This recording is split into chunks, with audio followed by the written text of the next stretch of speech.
Alrighty, welcome everyone. I'm Teeaboo and I am here for a brand new show. And get used to me saying that because we're going to be starting quite a number of new shows over the next couple of weeks. I'm not entirely sure how many we'll be starting. We finished three things Wednesday, Thursday, Friday. With Flip Flappers, Goop, and Revue Starlight, and that's a lot. I ran a poll, and all the things that I put on the poll, I'll put the results right here. Or editing me will put the results right here. You got me editing me? Thank you. Editing me is gonna have to do a lot of work in the intro for this one, so okay. Gotta keep a good working relationship with editing me for now. For now. Okay, so that was the poll that I put up. I thought that all of these shows would be pretty relatively niche-y and wouldn't win a poll with other shows in them. There's just, like, if there was a show with more recency bias or a little bit more popularity, it would just sweep and none of these shows would win. And that's kind of what happened. I didn't really realize that Sora no Woto was as popular as it is, partly because, I don't know, it just sort of super flew under my personal anime watching radar. It came out in 2010. Other things that were airing in 2010 were like Full Metal Alchemist. I believe, oh crap, what's it called? Seikon no Quasar was airing in 2010, and I'm positive that as a like sophomore or junior in high school at that point, I was a lot more interested in the boy who drinks boob milk in order to make metal powers work, because that was really cool to me. And I was like, I don't know how old I was at that point, like 15 or 16. I think I was into Bleach at that point. I had probably finished my like adolescent obsession with Naruto at that point, was maybe branching out into other things, but a slice of lifey kind of drama-y series with a bunch of girls?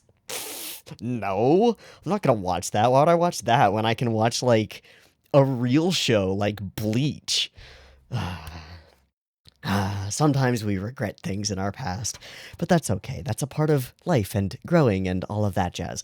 But anyway, the whole point of this is that I didn't think that Sora no Woto would sweep, and it totally swept. Oh, whoops. If I could do this poll over again, I probably wouldn't have included Sora no Woto on it. I would put it on a different poll where I think it would maybe have better competition. But we're in a pretty serendipitous point where I can let Sora no Woto win this poll, and then I can look at some of the other things that came very close to winning and just be like, well, I've got these empty slots.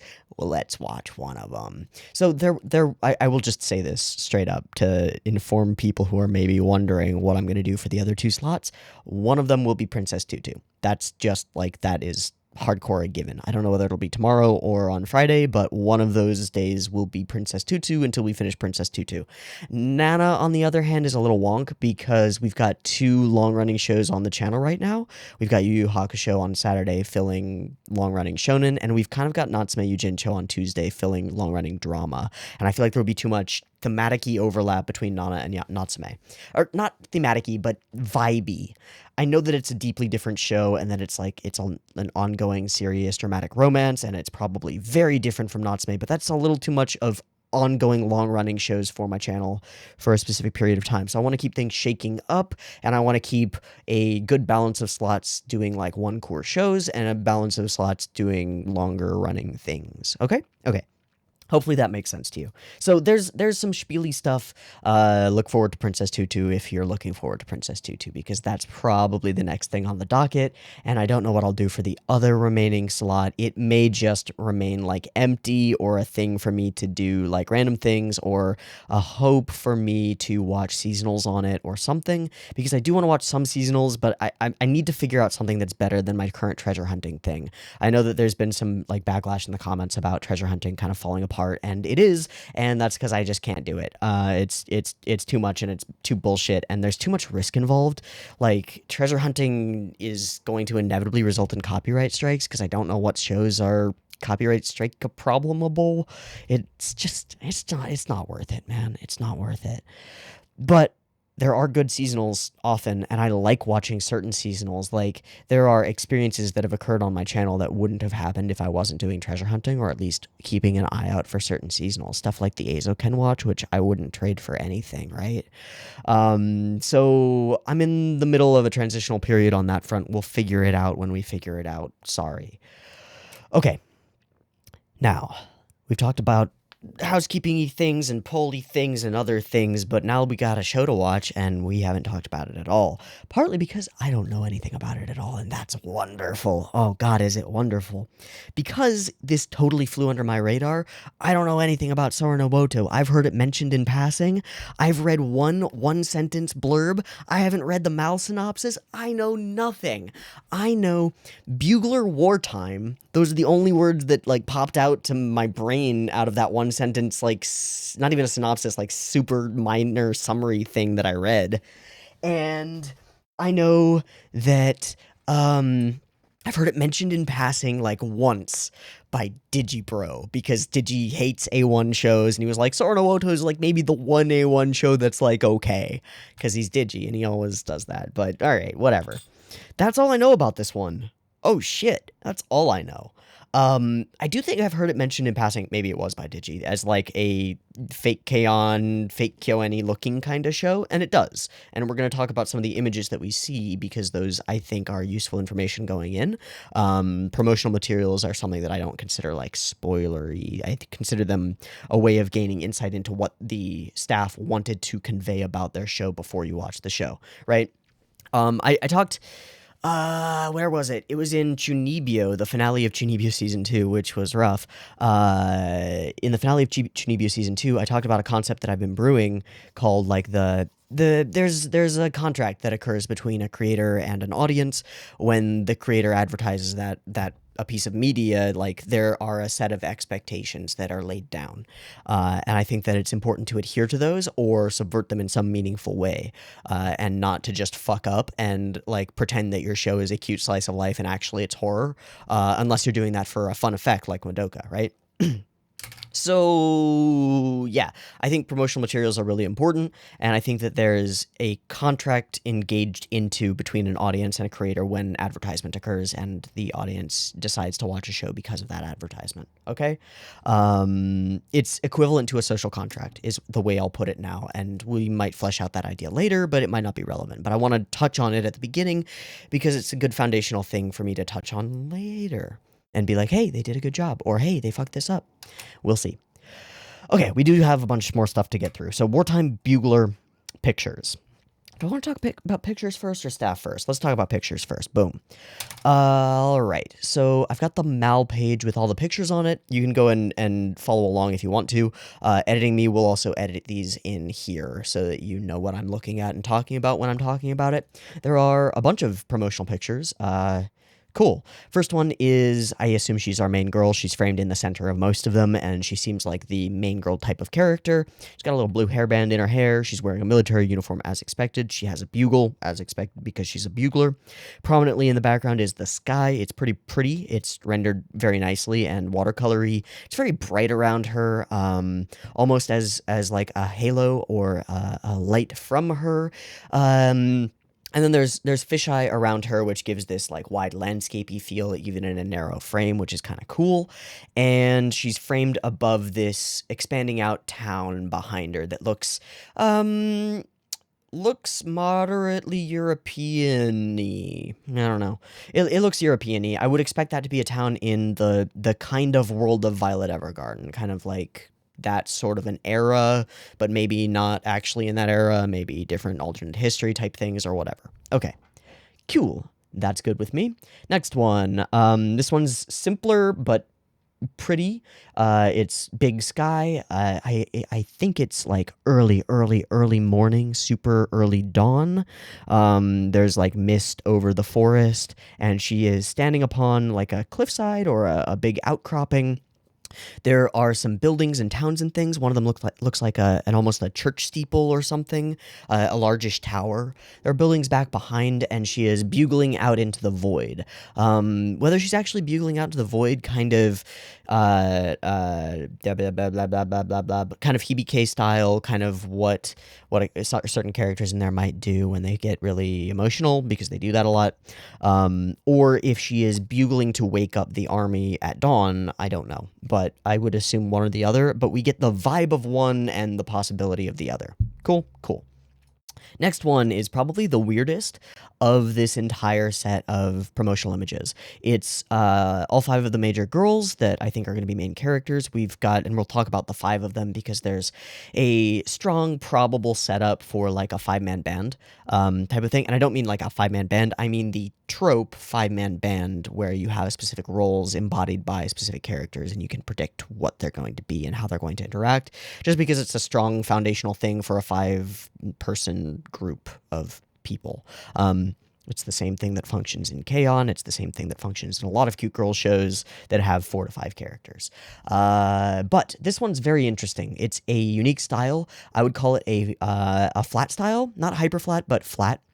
And I would actually liken it quite a bit to the long, they're produced like ukiyo-e scrolls, in Monogatari that are presented during one episode where Kishot is telling us about her past and she goes to like a place and does a thing, and that's how all these things started. But there's this long scroll with a very specific style to it, and that style I think is embodied in this specific image. This image shows all 5 of the girls with their eyes closed, which is curious to me, in different positions that I would almost call... they're not sexual, but sensual. The blonde is like, ah, the blue-haired one is like, ah, the white-haired one is like, They're all in poses for reasons, and I don't know. And they're also all wearing what appears to be, I would call it like a ceremonial type of garb. Just the color scheme of it, the red and white, makes me think of Miko clothing, Shrine Maiden clothing. I don't know if that's necessarily the case here, but it makes me think ceremonial garb, and maybe there's some kind of religious or cultural or theological aspect to why are these what look like children part of the army? Which is, of course, a big underlying question and an assumption about the show that we have to answer at some point, when maybe alternate history accounts for that or whatever, or maybe we don't care. I don't know. Okay, next shot is kind of fan servicey. It's our 5 girls in I guess it's an outdoor hot spring. Cool. At this point, we get a pretty solid image of the body types of all the characters, which can also factor into the 5-man band situation. And again, we'll talk about that in a little bit, but I want to go through most of the like 5 character things before we talk about the 5-man. So Babes in Pool, this is very K-On! In its aesthetic, I would say. The aesthetic of all of the hair here, specifically the 2 characters that are moving, that are in motion, closest to the camera, the way their hair is flowing is very K-On!-esque. The way that the blonde-haired character in the back looks is very Mugi-esque. The way that the silver-haired character in the background looks is very what's-her-face, the quiet girl from Haruhi-esque. These characters are pretty obviously Kyo animation style inspired. There's just no buts about it. The character, and we'll get into that once we talk about the character designers, but there is a connection between the character designers and the Kyo animation style, and it makes quite a bit of sense why we would end up with this. Cool. We also get to see their body types and some expressions from them, which is important beyond just we're posing for the camera type of things. Cool. Next one, pretty simple. It's just 5 of our characters standing in a place. It makes it pretty clear who our main girl is. She's holding a bugle. All the other characters there. We get more expressions and stuff, and that's useful. Next one, all 5 characters in a more Hibike-esque positioning, with all of them over the sky like that. We see that they all have different instruments, which is neat. Again, leans into the 5-man band thing, and again, we have expressions from the characters, which is useful. Then blue-haired girl is in a major white dress with like gold trim, and the other characters are in casual wear. Does this imply that she's older than them and is like going off to get married or something? I don't know, maybe. 2 characters talking about a book and I guess discussing music. Cool. And then 5 characters laying down, some of them holding hands, some not. Maybe an implication of Yuri stuff, but I don't know. And then there's an owl, which I'm going to guess is the symbol of their group. And we get another important expression, I would say, from the girl who's been furthest in the background, the one with the 2 pinkish ribbons in her hair. And she's kind of like she's kind of got like a going on there, which tells us something about her. Cool. Who do I think these 5 characters are, and how do I think that they might fit into something akin to a 5-man band setup squad thing? Okay, we've got a voluptuous blonde with glasses. We've got a bit of a goober-looking MC. We've got a blue-haired character whose expression constantly reads to me as she doesn't take any bullshit. We've got this immature, sort of adolescent-y seeming girl who seems younger than the others in the background, or instigating play or fighting with them repeatedly. And we've got this seemingly very soft-spoken, quieter girl who's kind of on the outside of the group and is always framed kind of looking away from the rest of them. So she's separate and different from the rest in some way. And also maybe just like shy. And again, she gives me vibes of that quiet, soft-spoken character from Haruhi. So that kind of maybe a deadpan lolly type of character thing going on. We'll see. Have to figure that out. But to fit those into the 5-man band, we could maybe expect that the main girl would be the leader, the blue-haired character would be her foil, the lancer, the silver-haired girl would fall into the smart guy archetype, the big guy would probably be the blonde, and the chick would probably be the ribbons plus tsundere snarky thing going on. We can also maybe guess that the blue-haired character and the blonde-haired character, just because their body types are older, and then that the blue-haired character is separate in some other way because of her in a different outfit than they are in one of the images. And then there's an owl. I don't know what the deal is with the owl, but cool. All right, moving along, staff and stuff. Kanbei Mamoru is the director of this one. I find Kanbei Mamoru to be a hit-or-miss director. I hope that this one's a hit. That's all I have to say about this. If you're familiar with him, you know that he kind of got his start with Elfen Lied and has done a number of shows in that kind of like hypergore vein, and I don't think they're the best. So we'll see how he works on this project. I don't know.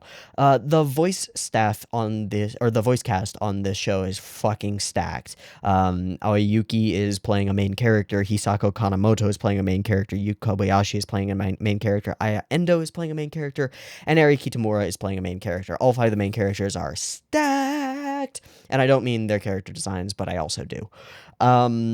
Script, written by Hiroyuki Yoshino. Again, this is, not again, but this is an original anime, so there's no adaptation sickness going on here. It's just boom. He happens to be the original creator of Seikon no Quasar, which I find really interesting, because that anime was airing while he was writing this one. Neat. Music by Yuki Kajiura. We can expect good things from that. Great. Character designs. There is some interesting stuff here. The main character designer is Toshifumi Akai, who did the character designs for Grand Blue and, more importantly, Kokoro Connect. Now, the original character designs for Kokoro Connect, the manga, were done by, I forgot her name, but she was also the character designer for, like, K-On! And a bunch of KyoAni shows, so she wrote a manga with her own character designs, which are very similar to KyoAni character designs, and it was one of the very first things that Toshifumi Akai adapted and did character designs for anime, so he kind of learned character design, as far as I can tell, by adapting the design works of the major KyoAni character designer, so it kind of makes sense that the dude would pick up on some of the like, stylistic choices that are made in KyoAni character designs and carry those on into his own works, especially when he happens to be handed a piece of work that's like, oh, there are 5 girls and they music. Yeah, I'm gonna do that. This works. Because it works. And then there is, what's his name? His name is like Mel Kishida, who is the original character designer on 22/7, which is the show that aired like 2 seasons ago that also very much looks like a KyoAni show. Cool? Cool. That's all I've got. That's everything. So, what do we expect? We got bugles and war. We've got cute girls. We're expecting good music. We're expecting okay direction, at least. Hopefully better than okay. Good script. Cute characters. I like the character designs. Like, that they are close to KyoAni designs is in no way a knock against it. And it is not like, I'm not trying to say, oh, these characters are derivative, or anything like that. That's silly. That's stupid. They look good. They're cute. I like them so far. Now we got to see them in motion, see what kind of story they inhabit, what kind of world they inhabit. Who are they? How do they get along? What are their interactions? What are their goals? What are they driven by? What can they not control about their world? Obviously, we're in a world where there are seemingly children, although that might be just an animeification thing and they might be like 20s, but seemingly children in a war. Female children, girls in a war. That's weird. That's interesting. There's something to that. What led to that? What caused that? What is out of the control of the characters and leads to that kind of a conflict? And how do they feel about it? Who are they at war with? And why? And who's up in the echelons of the system? Like, who's leading this? Who's in charge? Is it a theocracy? Is it a military meritocracy? How does their society function? All of these are important questions because they may determine some things about the nature of the show. Okay? Those are my thoughts going in. These are the things that I think about when I start a new show and I want to like think about it. Yeah, that's me. That's this show. Quick spiel. This is a new show. If you're new to the channel, thanks for watching this far into the discussion intro thing. We will be getting started soon. Please put on your seatbelts, for we will be taking off into the sky and the song of the sky, or sound of the sky, soon. However, if you are new here, maybe hit the buttons and stuff. You know how those work if you want to hit them. If you want the next week's reaction to Sora no Woto a week early, it's part of my early access lineup. It'll be up a week early on Patreon every week that it goes up on YouTube. So check that out if you want to. And if you want to be in the Discord to chat about Sora no Woto or other shows or whatever, or to vote in polls and stuff so you can determine what shows I watch next, or at least help, you can totally do that. Again, Patreon gets you into the Discord, gets you voting rights, gets you early access, gets you all sorts of things. Cool? Great. Let's watch Sora no Woto. Oh yeah, subs. There was like an explosion of conflict in my Discord this morning, which I kind of didn't read much of. I just kind of waited for it to peter out and then read through like the conclusions of it. Apparently there was an argument about which subs I should use, which happens. A bunch of people were on the side of Elysium subs, a bunch of people were on the side of Chihiro subs. Apparently there's one character that doesn't speak the language, and one of the groups of subs that character, and the other of the groups of subs doesn't sub that character, and people go back and forth about the effect of it. I'm gonna level with you. It's pretty likely that if there's a character speaking in a Germanic language, that I'll be able to pick up on what they mean. So I'm gonna watch with the Elysium subs because I don't care. If this really pisses you off and you really want me to watch the Chihiro subs, I'm sorry, deal. Like there's nothing to it but that. I'm not gonna butter you up. It's the way it is. I've gone and downloaded the quote not Elysium subs because they're the Elysium subs but with edited stuff and like some fixed consistency issues, I think, and they downloaded fast, so I downloaded those. If you want to go download the same ones, I would recommend going and doing that from Nya. You're good. Okay, moving forward, there will always be two versions of each reaction video. You can find a picture-in-picture version with the video up there, linked in the description, and then you don't have to download it yourself, which is kind of nice. And then there will be a timer-based version up on YouTube. The picture-in-picture version will never have discussion in it. The timer-based version will never have video in it. So mix and match as you see fit to get the content that you want. I will probably be pausing during this show. It just happens. I've been more open about pausing generally recently because I like being able to do it and talk about things in the moment without the show continuing on and revealing more information that I need and want to talk about. So I like to be able to pause. If I do pause, those will be cut out of the timer-based version. You can find them at the very end of the timer-based video. However, they will probably be left in the picture-in-picture version, so there will be kind of flow to it, but it might break up the flow of the actual show. So if you prefer the actual experience of the flow of the show, and you really don't want to be stopped in the middle by me wanting to talk about something stupid, which will happen, maybe watch the timer-based version, you know? Okay. I just like to have options for you so that you can experience the show and my reactions to it in the way that you see fit, with either your content full screened or me full screen or whatever you want. Okay, that's it. I did my spiel. There will be the timer-based version. I've got episode 1 of Sora no Woto up and ready to go. We're going to dive into it. I don't know if we're going to get an OP. I haven't seen a single frame of this because luckily the very first frame of the episode is blank and black. So we're blind as a bat at this point. Let's find out what the heck this show is. It's kind of a long episode, 25 minutes or so. Cool. Let's do it. Beep, beep timer. Oh yeah, the beep, beep timer will go boop, boop, boop, beep, and on the beep in the green light is the exact same frame that the video starts playing. So if you want to play your own copy, just like wait and then bam. Cool? Cool. Beep, beep timer.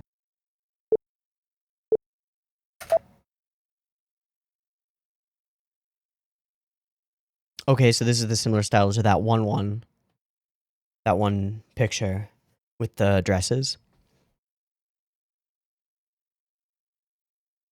Oh yeah, I like this. I don't like their hands at all. Not even a little bit. Oh, geez.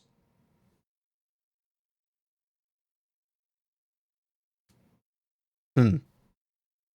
These are unique. This is all unique. What do I call this style? It's not Japanese.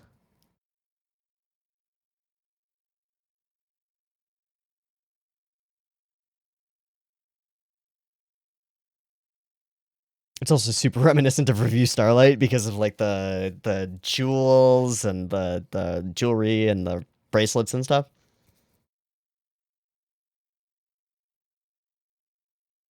Okay, you can immediately tell that they're not KyoAni designs. They would never do that with the hair.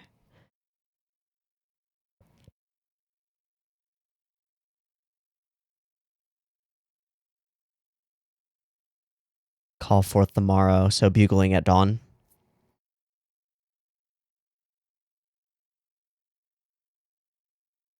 There's this sense of them being like locked in stone or engraved or stuck. I don't know. Maybe I'm just reading into it. Melancholy and gray. Rain, cracks, destruction, dilapidation. We're in the post-apocalypse. Okay. I guess we're in the post-apocalypse.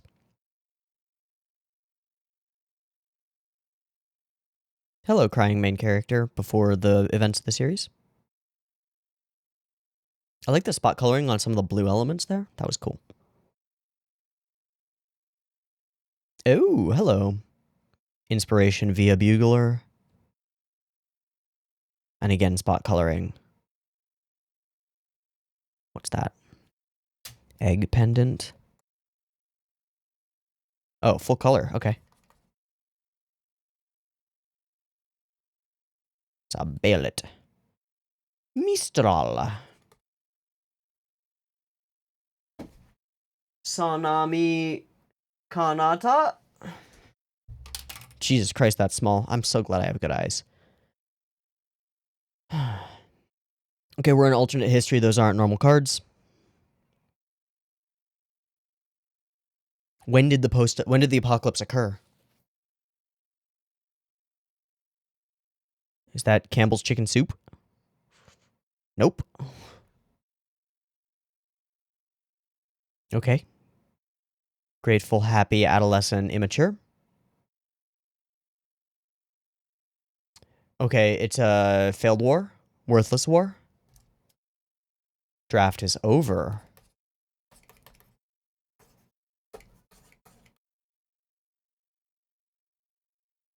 Nobody believes in war.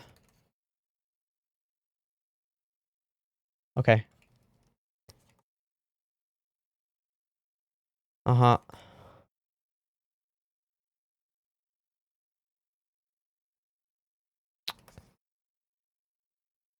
There's this element of like, reminds me of what's her face from Sorayori, where she's like got a dream, but people don't believe in her, and she's used to that.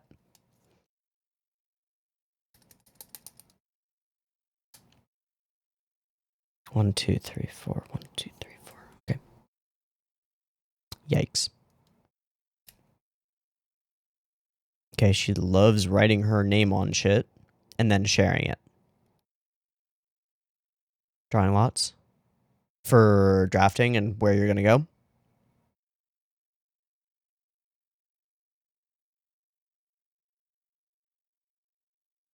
Mm-hmm.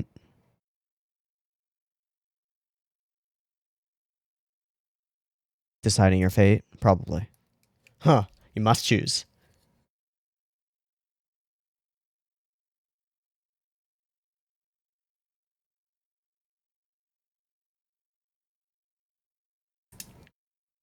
Seize? Seize? Seize? I don't know. Ah, hello, Blue. I'm gonna call characters by their hair color until we know their names. Ah, we got the red.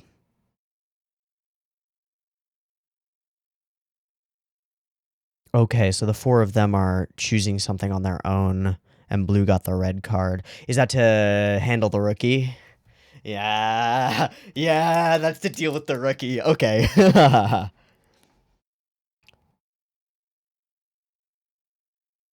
Hmm. Is that the episode title? Welcome to the sidecar. Yeah, wind in the eyes. Oh yeah, very European. Okay.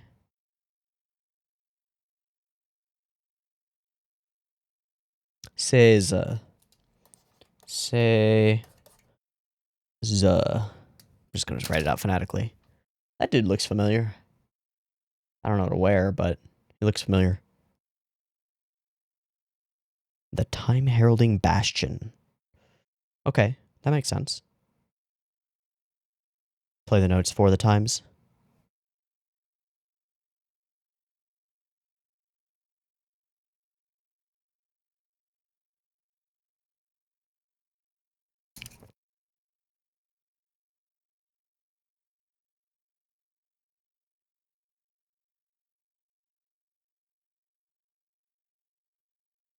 That crest. Are we on the wrong side? Are we evil? Are we the baddies? I need to know. This is important.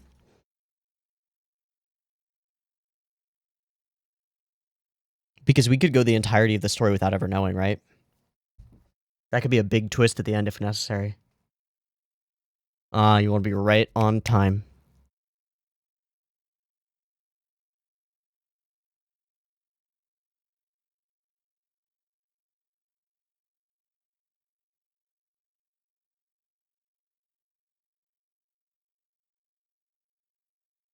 Alright, that was cute. Hey, masks. Those were very pretty.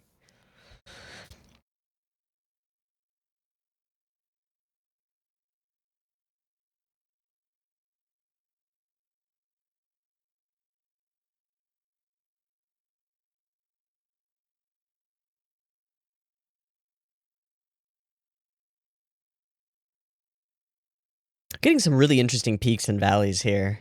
Just in terms of where the effort is. It's interesting. Like, stuff like that. Perfect pitch. That's very important. Sen equals money. Oh, hello, Blue. That's a person.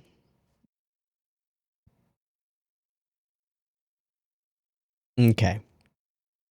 I have to deal with something.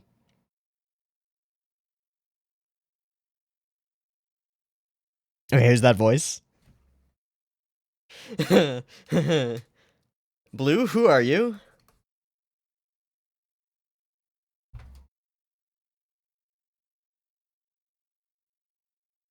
Ha ha ha. Yeah, your responsibility now. Hello, Owl. Goodbye, Owl.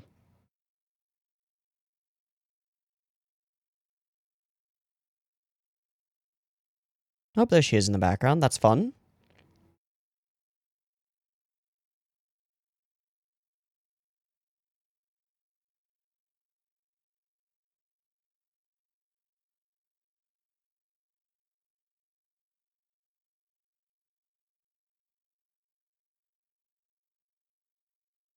Hmm?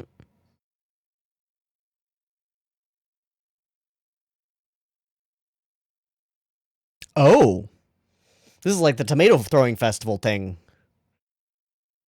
Thank you. Now we're going to pour a lot on you.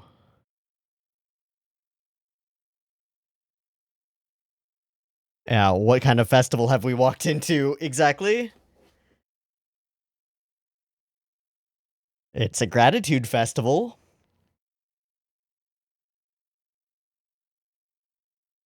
What are they throwing, though? Nope, she's in it.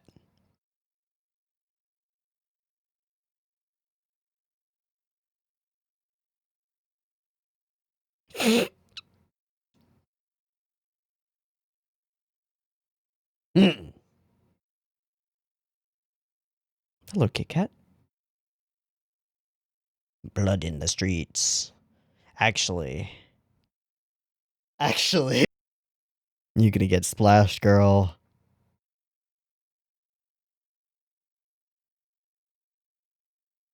Yes. Total Lancer. All right, we're so far 2 for 2 on our character archetypes. Oh, sneeze. Boom. Oh. And Goober. You're gonna actually get sick. Hey. Huh? Blue tile. Same blue tile. It's the same blue tile. It's the same blue tile as the dilapidated building that she was in when she was young.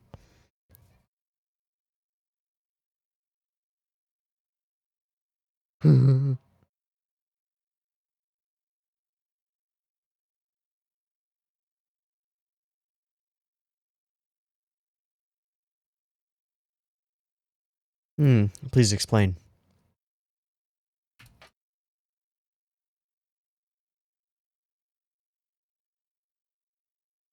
Ah, so that's their outfits. That explains everything. Thanks for helping with the fire.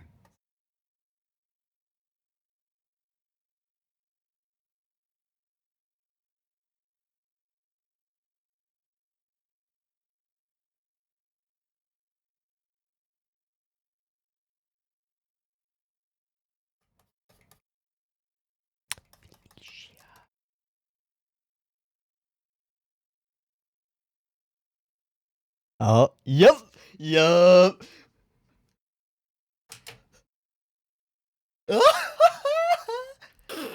She's completely doing the same voice as Lucky Star. Completely. I love it. I'm in. All right. Yeah, perfect pitch. She doesn't recognize it?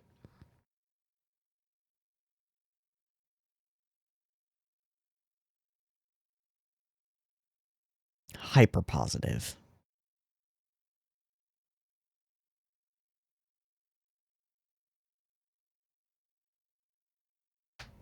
Ah.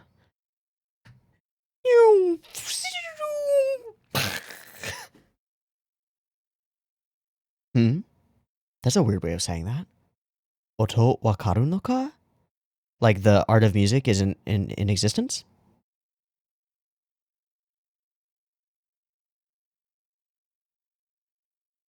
Oh, well, shit. There goes the MacGuffin. Yeah, almost. Truly, baka. Yeah, you are dumb. You're a dumb dingus. She doesn't even know the importance of it to herself.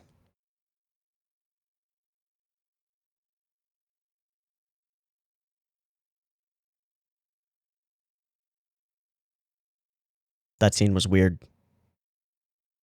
Oh, hello. Oh, she speaks Nihongo. Okay.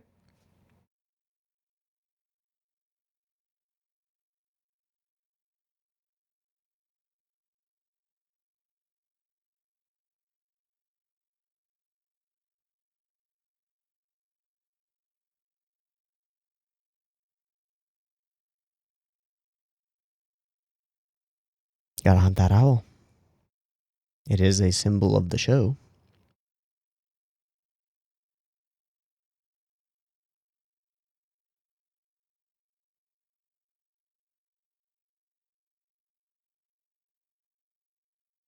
Time to accidentally find out something that we shouldn't know?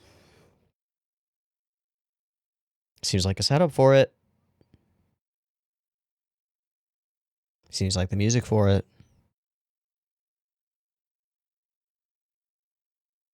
Statue of the Servant of...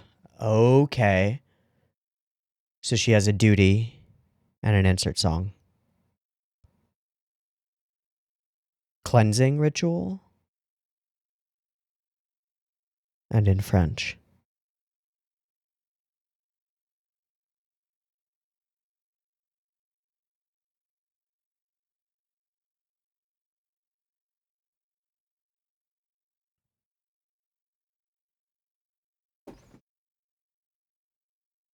Oh. Jumping?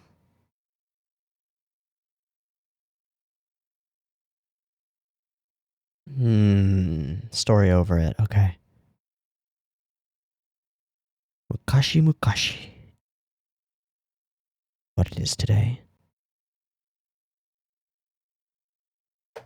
A plane?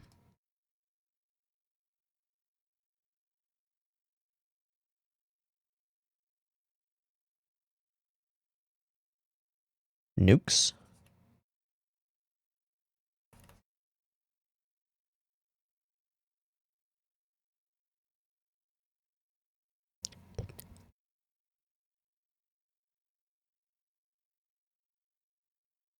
It's a metaphorical story, right?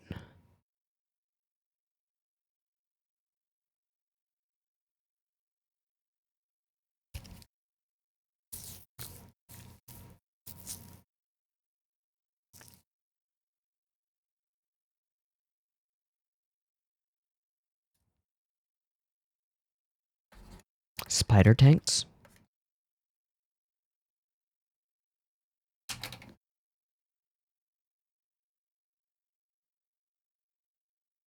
A volcano or an explosion?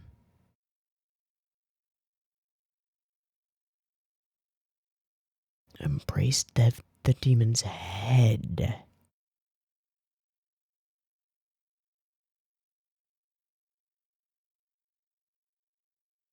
Burning alive. Self-sacrifice. Gratitude. Right. Okay, that tracks. That's good flow mythology. And that was glowing. Okay. So there's a spiritual element. You have to make the leap. You have to make the leap. No hesitation, go. Shit.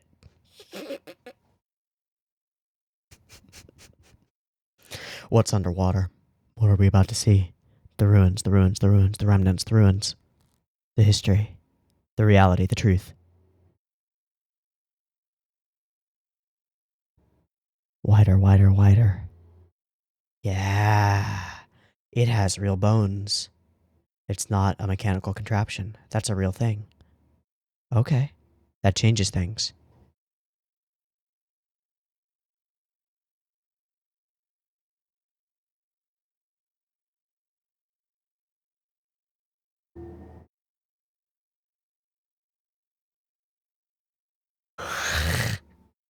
You meddling, oh, you. And underneath. That's a line.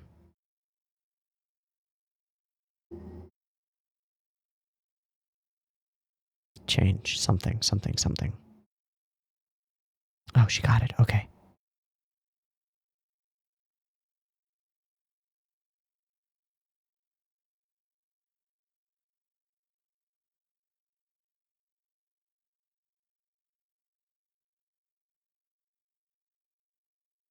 Okay.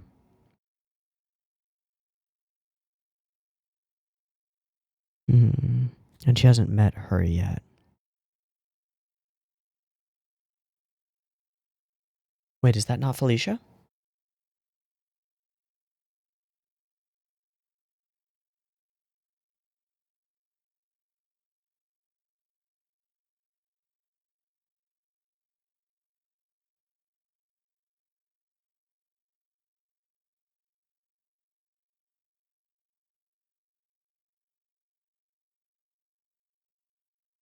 And we wait for the bugle. There it is.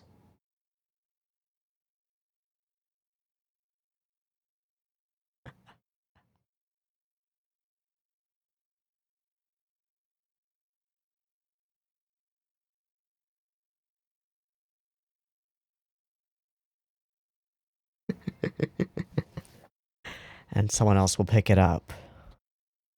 There.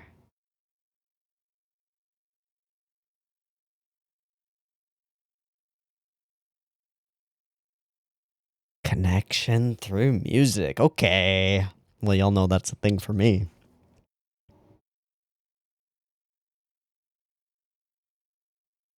You're gonna get really sick down there.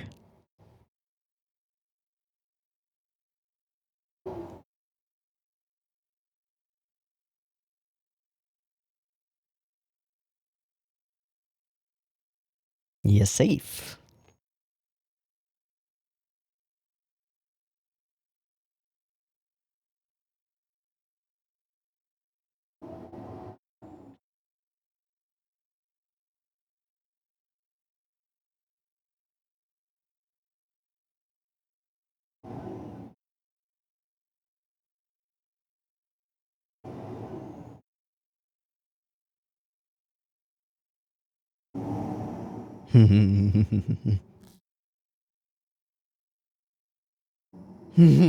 Okay.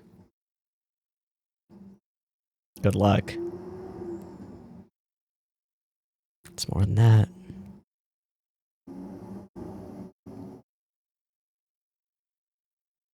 Smile as she turns.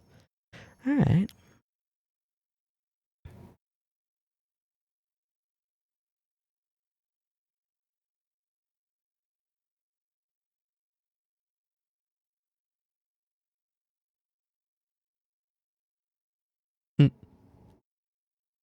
Well, it's dawn.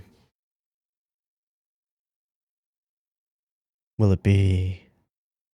No. It's not the traditional song. Okay. So, at what point did our histories diverge? And how much of a supernatural element is there?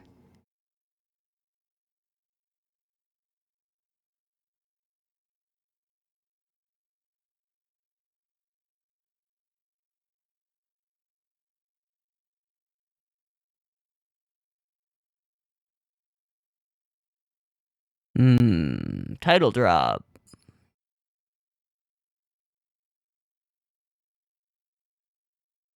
Sunrise. It's not how it happens, but okay. It works for effect.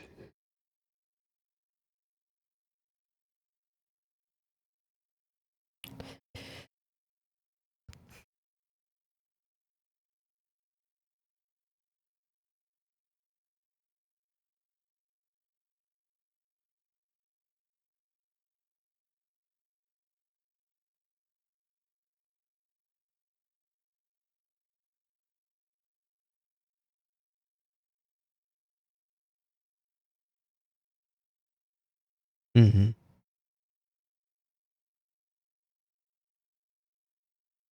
First names.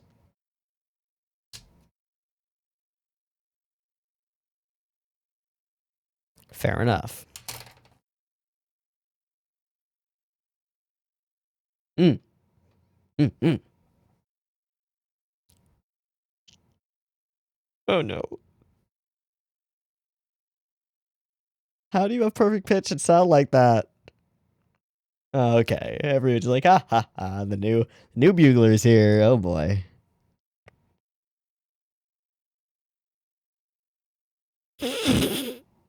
Oh god, no. Oh no. Uh.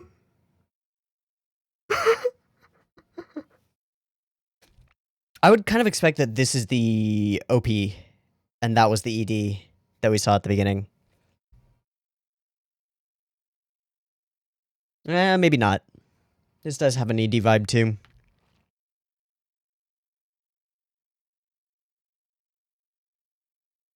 I guess how much of the world matters? It doesn't, does it? Because we focus on the characters, aren't we? They can drink. They're not kids.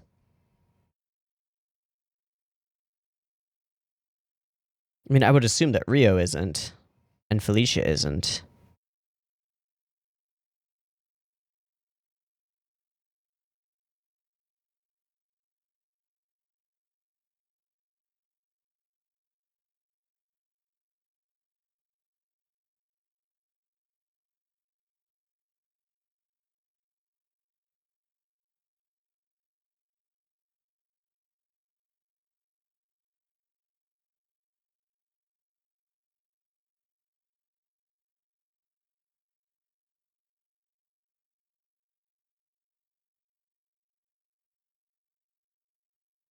Okay, she's not gonna remain. She's not gonna get much better much faster. But she will improve, but not super fast. Alright. Is there a preview thingy? No. Good. Right? Okay, good. Well, that was an episode 1. Okay. I'm gonna take a minute. And think. Alright, welcome back. So, I've gone ahead and done something that I've only done once before, and I did it just a couple days ago on Gosenzo-sama Banbanzai episode 4.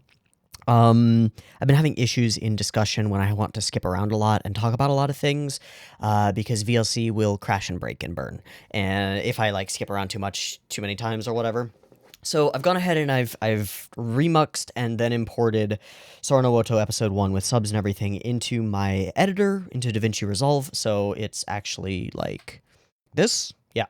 But I can full screen it and stuff, and we're good to go. So I'm full screening Sora no Woto, and we can just play through, and I can speed it up like super crazy, and frame by frame forward, frame by frame backward, all that useful stuff. So this should be good. This should be useful. Okay, I do wonder if this is the OP or the ED, and if they're going to switch in the future, but I don't know. This image is the exact image that's used in the promotional material that I was wondering about, so boom, it's really fucking important. They are the Maidens of Fire, an important mythological group of characters that these characters will go ahead and embody. And I don't know if there's really much that we can pull from this part of stuff, because it's going to be tough to separate mythological stuff from, like, the basis of the mythology, right? When you have a mythology, how do you figure out what the actual foundational bases of it were when we have a history that clearly has diverged from our own, and we don't know when, and we don't know why? We don't know if this was initially a completely different world that was genuinely inhabited by demons, and people were, like, used to fighting demons all the time, and then demons were eradicated around the time of the story. We don't know. Or if, like, people were normal up until, like, 1925 or so, given the look of the architecture and the fact that we have like steam locomotives, and the fact that the military uniforms are like early 20th century looking, almost Germanic looking, European. All of that stuff sort of leans into this idea that maybe everything was normal up until one point, and then demons came from outer space or something, and monsters. I don't know. I actually get the vibe, now that we've gone a little bit further, that it straight up does not matter. That demons are not going to be an element of the show, that it's unimportant, and that it's just a historical element of like the theology and mythology that determines these characters' roles in their life, and is important and is curious to us and intriguing to us, but not something that we can really glean great amounts of information for. We do have some, like, symbolic feeling vibes to this stuff. These are all very interesting poses. And then the position here is almost Christ on a cross-esque. That's just the vibe I get from it. Self-sacrifice E. Okay. Flowers going by, elements of flame behind them. There's this feeling like they're in a rapture or in a joy, but the idea is that they're in incredible pain in this moment, right? They're burning to save people. Very interesting. Okay, and all of their hair sort of links and flows together. More stuff. There's not a lot to go off of. It's a lot of intrigue, but not a lot of info, you know? Okay. Opening scene starts, and immediately, one thing should be apparent to us. The environment is the focus. It doesn't really sink in at this point. It does once we get to town and start really showing some stuff. But the focus is not the character. The main character of the show is the environment and the world. That's really interesting. I'm going to stick with that as, like, a thematic thing. As far as I feel about this episode, the main character is the world, and Kanata is a means of vicarious experience for us, the audience. Cool. All right, so we open up on big mood, is how I would describe this opening. Dissolve into monochromatic grayscale, dilapidated, destruction, rain. Yeah, that's like every piece of shorthand that we can possibly have for shit is bad. Move along, spot coloring on blue. Interesting. Also, these specific tiles will appear later and matter for reasons. I don't know why. Okay, little stick figure drawings of soldiers and girl crying in a corner. Oh boy. Okay. The inconsistent spot coloring is really weird, and I mean it's for effect and it's effective, I guess, because it's like a funnel of focus on the scene. I think that this is the one shot that I have a problem with because there's green in it. Okay, so we go through fully grayscale, spots of blue, fully grayscale, spots of blue, half green. Why? Why is there green here and yellow? The green and yellow shouldn't be here. This should be black and white. This one should be still black and white because it's still just the character. There's nothing external for this character to be focused on. She's entirely in her own world, so everything should be grayscale. This is a mistake, I would say. And there are many mistakes in this episode. I need to be clear about something. This episode is far from perfect. I really liked it. I think it does its thematic duty extremely well. But there are elements that feel like a student film. And I mean that to be as insulting as possible. This is one of them. Like, there's a clear visual language occurring throughout all of these scenes. This is decision-making at play. This is a choice to open on this kind of color scheme because it gives us a particular feel. And it's a choice to have spot coloring on the blue. And it is a choice to have spot coloring on the blue. And I don't think that it's really a choice to have the green here because it doesn't make any sense. And if you think about it, it shouldn't be. So, whoops. Okay, this works, however. We keep the spot coloring of the blue, fine. And then because the focus is on the character that she sees, she's entirely spot colored, cool. And then we zoom closer to her, and it's the bugle that's spot colored because her focus narrows. Fine. Why is the world outside her gray and the world inside of her not gray? Not sure. But the bell is important, and we get that point across, which is important. Great. I guess this isn't Felicia. I kind of thought it was at first, but it's not, probably. And I don't know. And she is weeping, and that is our transition, so she is dreaming.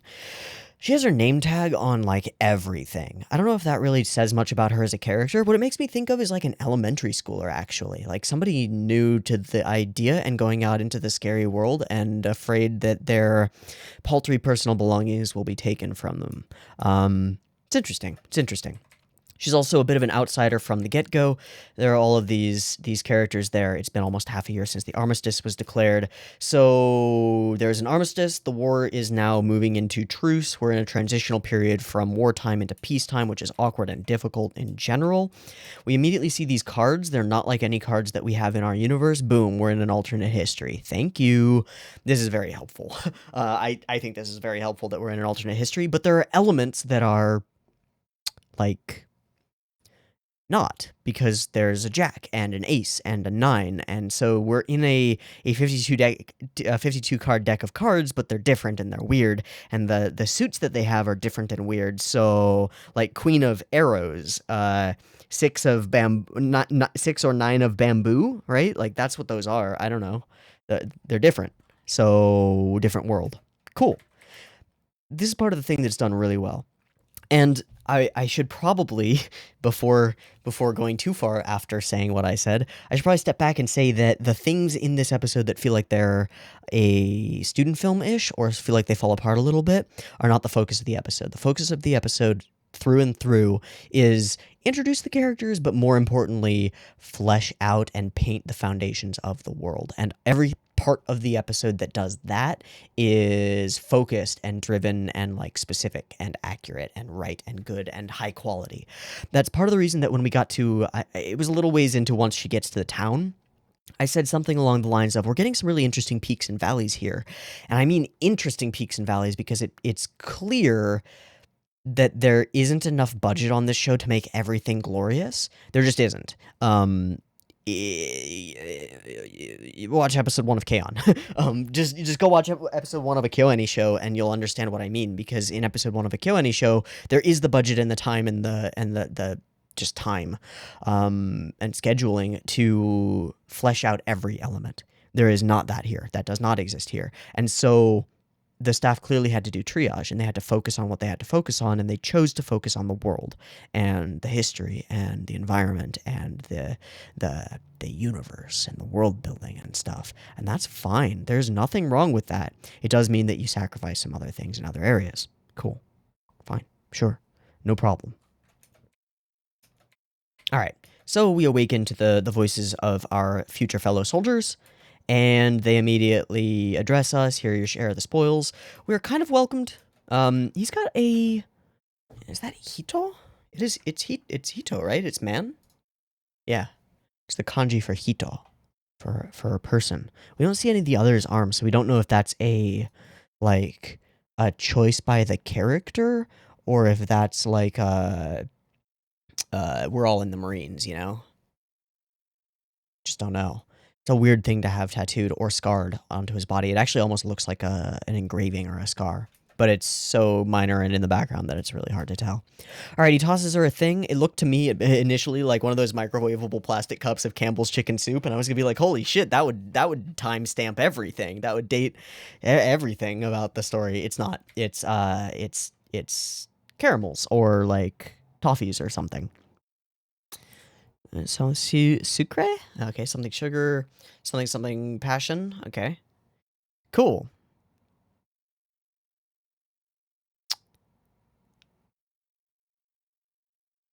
Timing. Okay. This raises a question. Were these toffees manufactured pre or post divergence? Like if there's a point where the history diverges significantly, or where technology stops progressing, that's the more important thing. Is where does technology stop progressing? Because pretty clearly we're in not advanced technology at the moment. There's no I don't think we saw any electrical lights.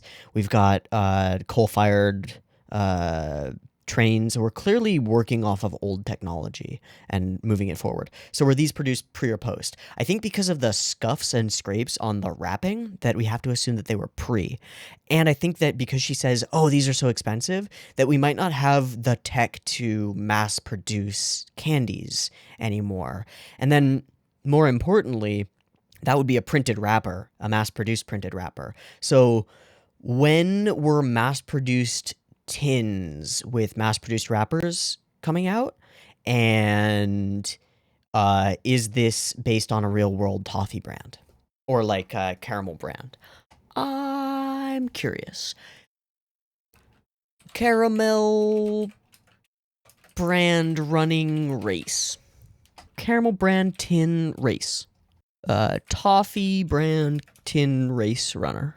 Heart-shaped caramel candy.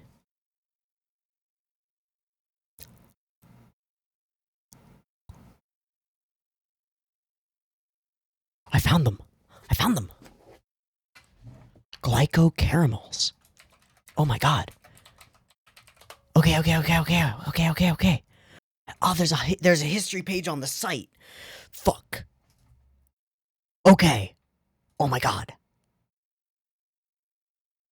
1921. Okay, we've got a time. We've got a date. 1921, the nutritious candy Glyco Caramel is created and test marketed. The heart-shaped caramel product Glyco featured the distinctive red package of the Glyco logo and a marathon runner with arms raised in the air resembling victory. So it is a Japanese company, not a French company. Awkward. That made it difficult to find. But that's the logo. That's the OG logo and box from 1921, and it is still essentially their logo to this day. But it's like... it's evolved, it's changed over time. The OG logo, 1921. And we don't know if they're, I don't know when it would have changed or anything, but that's enough. That tells us, I think we could say pretty confidently that our war with the demon is analogous to World War II, and the caramels here are pre-war, And it seems like the big shift in everything might be, I mean, fire-spewing dragon monster sounds a lot like nukes. It's like you can draw pretty close, like, hey, big equal sign, massive event that shaped Japanese history and culture and has, to this day, has resounding implications that basically any Japanese person, you talk to them and you're like, hey, I'm thinking about a story. It's set in like the 1900s, and there's going to be some event where everything changes. They're like, oh, nukes. Cool. We get it.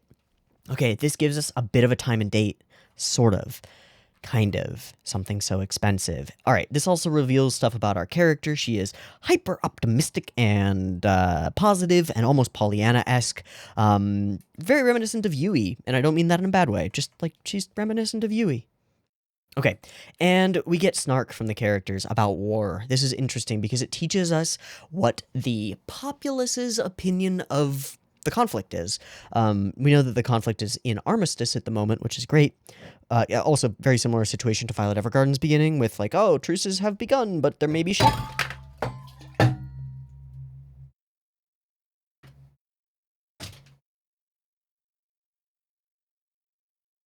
Okay.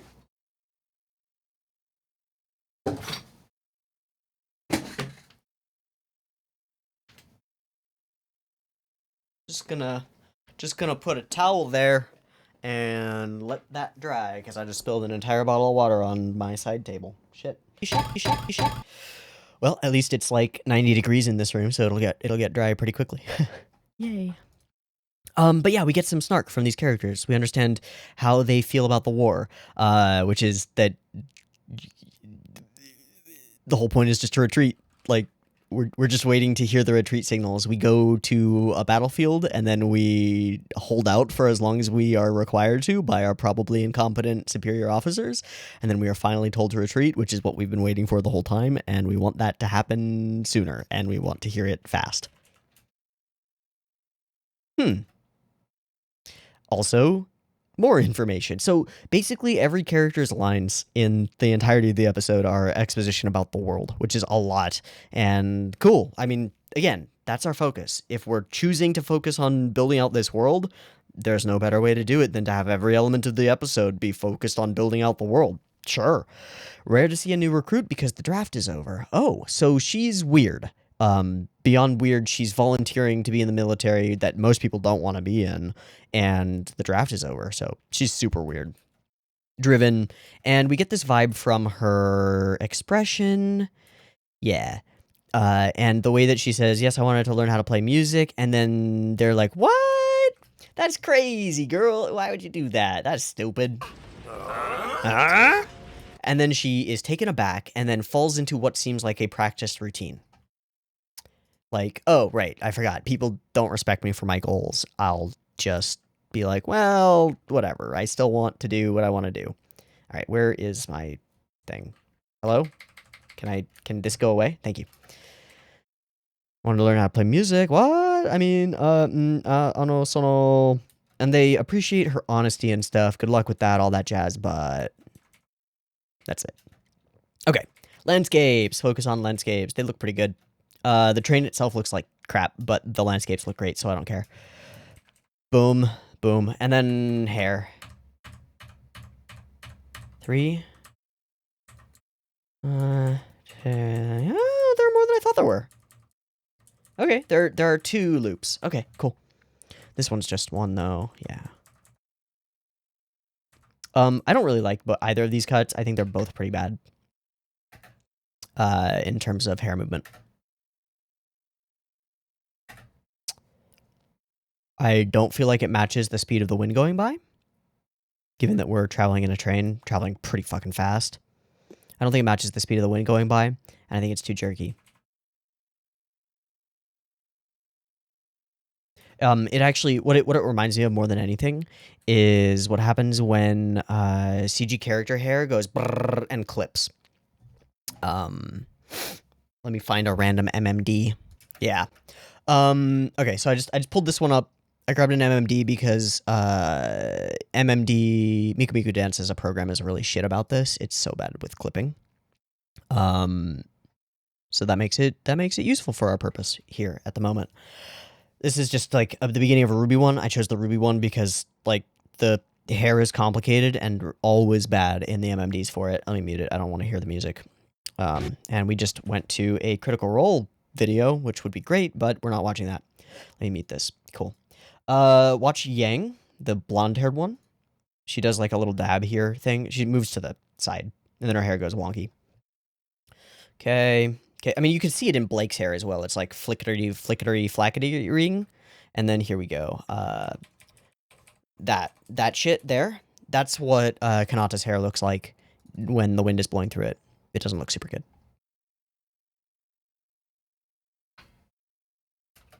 Is it the worst thing in the world? No. No. It's not even like, it doesn't even take me out of it, but it's not good. Fine. One thing that is good is the cutting back and forth and creating intrigue in what are they drawing lots for? Why are they doing this? We don't know. We don't know who's drawing lots even until we're shown. We do see all of the different things that are like written on our stuff, but she brought a full mess kit with her and shares with everybody, so that's something. And it seems that she's maybe opened the tin of caramels and is sharing them as well. Okay, and she is traveling a long distance. She's going a long way. We go through multiple different types of landscapes, like multiple Minecraft biomes pass through over the course of this. Plains and foresty regions with mountains and hills and stuff and bridges, and then this place. Okay, and then this is our location that we're heading to. We're heading toward Seiza. Wait, it's Seiza? Seiza. Yeah, it's Seiza. So I'm actually just going to think of it as S-E-I-Z-A, Seiza, which is like the way of sitting on while you're kneeling with your feet crossed. Yeah, that's easy. Okay, and she is enjoying life, enjoying the little candies. I guess we don't really get that much info on the inside of the train, but that's okay. Okay, drawing lots. Rio is the chosen one and not happy about it. And we get some goober faces from our MC, which is great. These are great. I like these. This is good. That's the stuff. That's character. Okay, moving along. And what is this? Le manuel de clairon du signal. Okay, signal clairon. Okay, bugle bell thing. And then boom, straight into the insanity. Like welcome to your new life. Ha. This is really fun. I like this cut and just the whole experience of this drop-off sequence a lot. And then the big boomity-boppity-boopity-boppity-boopity-boo and then drift. This is all really fun and well-animated and bombastic and a blast. I like it a lot. Good stuff. I also quite like this shot. This like, oh, we're going to open up and reveal things sort of moment. It's cool. This works. It works for me. And Klaus, his name is Klaus, right? I think that's what he said. Klaus? I don't know where he said it. I thought he said, like, Sergeant Klaus or something.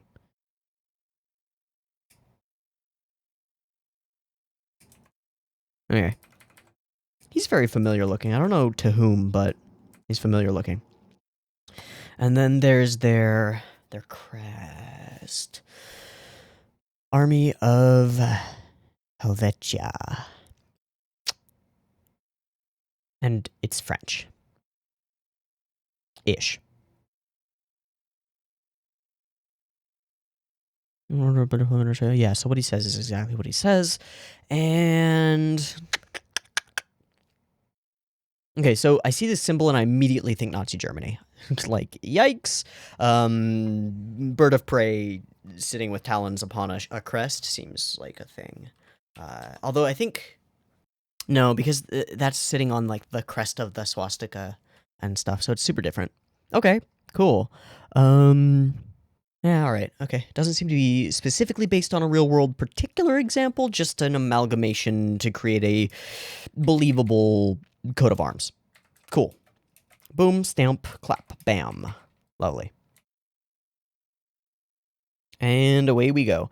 And she goobers it up a little bit, talking about time and stuff, doing her own forward march and thing. And then we get our introduction to the town.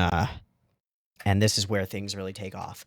So, we're introduced via a sequence of really beautiful environment and thing shots. Food, culture, festival, celebration.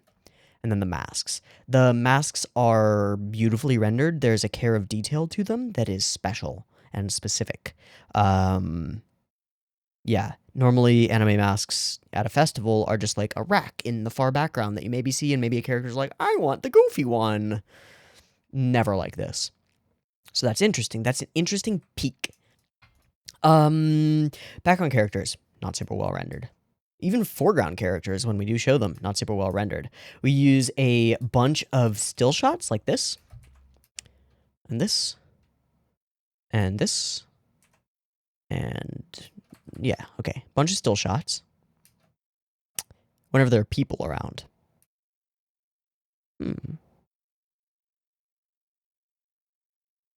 What's the highest fidelity thing in this scene in terms of like quality? It's the brickwork and the textures and the like patina of time and age that they have all over them. It's not the people. It's not the people. The world. The world. What's the highest fidelity thing in this scene? It's not the mugs of ale. It's not the people. It's the door and the cool like metallic flower studs that are built all over it.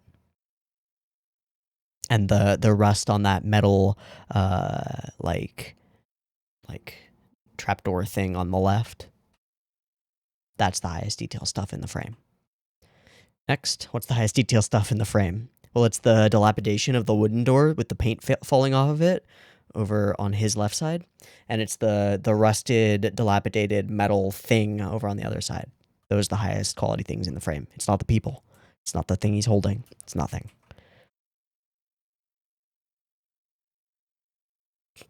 The house behind them. The roof of the house behind them. The wall, the window, that stuff. The walls, the window, all that stuff. Not the people. Hell, it's out of focus, but there's still higher quality on the houses and the colors of them and stuff and the environment. There's focus, right? In fact, I would say that this cut looks really jank. I think it would have been better as like a still, but okay. More of the same. More of the same, more of the same, more of the same. Highly detailed. Not highly detailed. Highly detailed. Also, interesting. Also very interesting. Glass making. Glass making isn't easy without modern techniques. Especially complicated shapes. Makes me wonder how valuable these glass bottles and stuff are considered. Because they may not be producible easily. Not pretty colored glass, not in squares and more than simple shapes. That's interesting. These could all be scavenged. Okay, it also teaches us, again, reinforces that she has perfect pitch, which is going to be important because she's a music-y person. She's terrible at it, but she's a music-y person. I think is that the Obasan that says that the new girl really sucks? I don't know. Maybe. And then we see what's-her-face in the place, and we don't know what 10 and 25 sen is equivalent money-wise. Unless it's sen-en. Like, because sen yen is how many? Sen in Japanese? Is that 1,000 or 10,000? 1,000. Yeah, sen yen. Okay. I mean, we don't know if this is the case, but if we go on the probably not accurate assumption that the sen of this world are sen yen, like inflation has occurred or something, and that it's some basis off of yen, and that they're approximately 1,000 yen, then this object would be 10,000 and 25. 10 and 25. Oh. No, it's 10 unit and 25 cents. Oh, what does she say? Hold on, I actually need to hear her. Juen nijugosen. Okay, so she says juen. So it's 10 yen. 10 N, whatever those are, and then 25 cents. It could be dollars-esque as well. If they were sen yen, if it were 10,000 yen, then that would be $100 for a glass dolphin, which would track if they can't make glass figurines anymore. But who knows? But who knows? And this serves as a little meeting point for Rio and our character, which is cool. Hello, get the fuck away. You get the fuck out. Okay. And there's some chitter chatter about her being a kitten, but she's not a stray. She's yeah, it's a fun little chat. And she's of course repairing or cleaning her trumpet, right? So that's something. Another thing that I will say that I appreciate the candlelight is actually accurately portrayed within the scene. Like, it reflects off of these stone things, and it's on her and on the bugle and on the area around it. And then likewise, the white natural light from the window is cascading onto Rio and other elements of the scene. It's good. It creates this feeling of reality in the lighting, which is really important. Okay. Yep. And owl, which will be kind of a Chekhov's owl setup thing. So here's a weird thing. This is the tiniest little thing. It's not even a gripe, really. It's just a little tiny teensy thing that maybe you want to think about. What's wrong there? I mean, I kind of gave it away by turning the sound on, right? It doesn't match up, does it?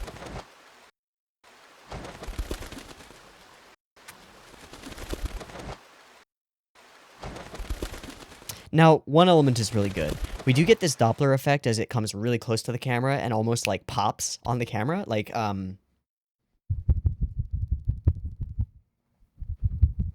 there's a bit of that there. We hear woof, right? It pops the diaphragm of the mic a little bit. There. But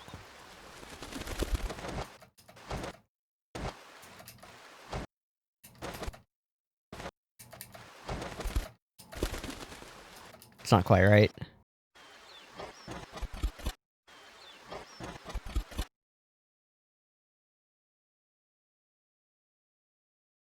Something just a little bit off about it.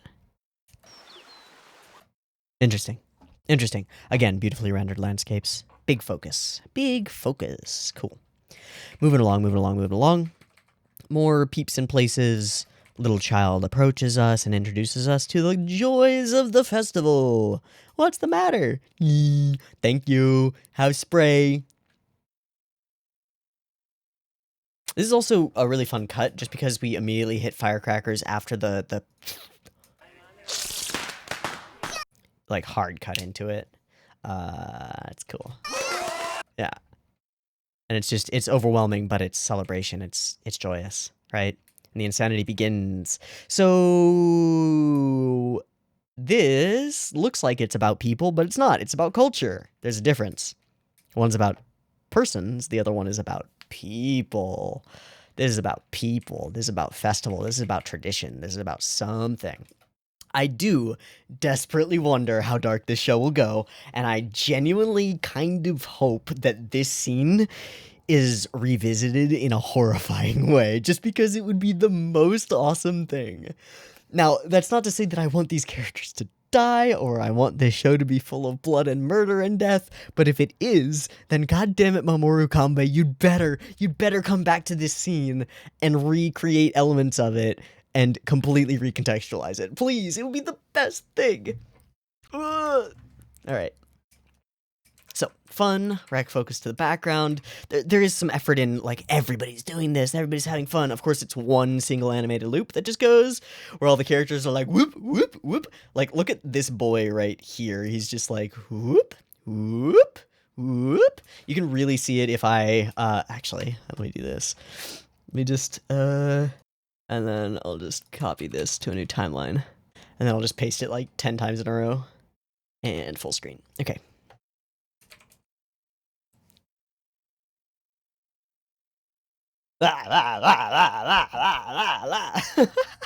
Very fun. For me. Probably not for you, but that's okay. Alright. Onward. So, welcome to the festival. Everybody is overjoyed. There are sounds of joy and happiness and gratitude. Gratitude. So she gets involved without knowing what's going on.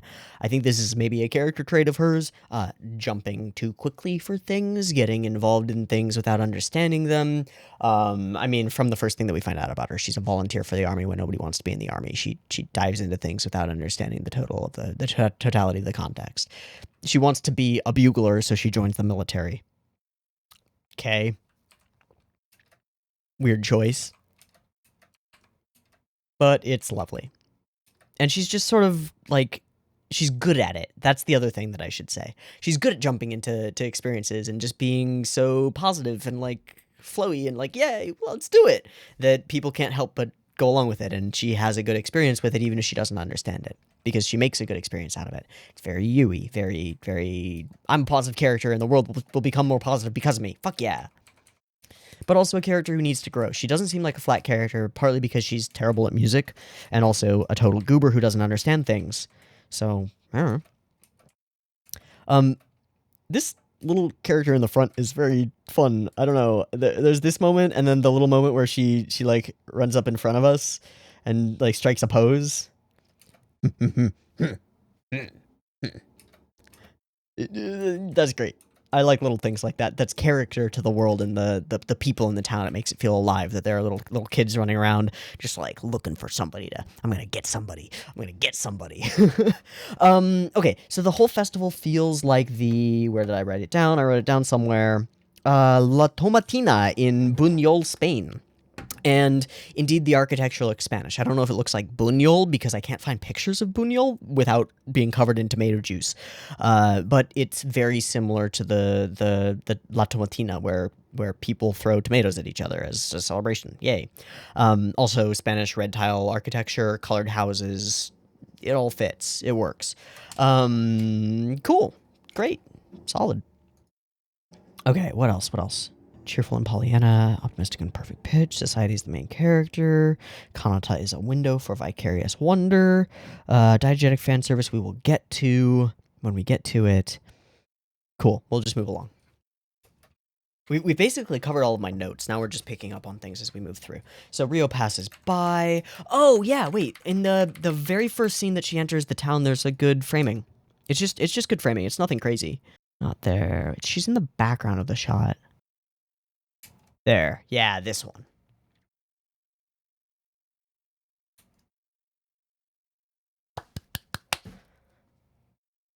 How did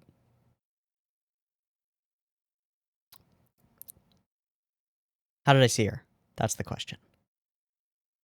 When you have a shot like this where your main character is the main focus of the shot, but is obscured and small and in the background, there's something going on in the framing that enables you to see them. Because otherwise you would ignore them. You wouldn't see them. They'd just be in a mess in the other characters. So what's going on? Well, it's not color, because she's the same, like, general color aesthetic as, like, this guy who's in a similar portion of the background, and I don't notice him at all. There's movement element, which is that this character at the very beginning of the frame is the most in-motion thing. The blue-shirted woman is the most in-motion thing in the frame, so maybe that draws our eye immediately there. But framing-wise, well, she's on a third on the left, but not a corner, so that's weird.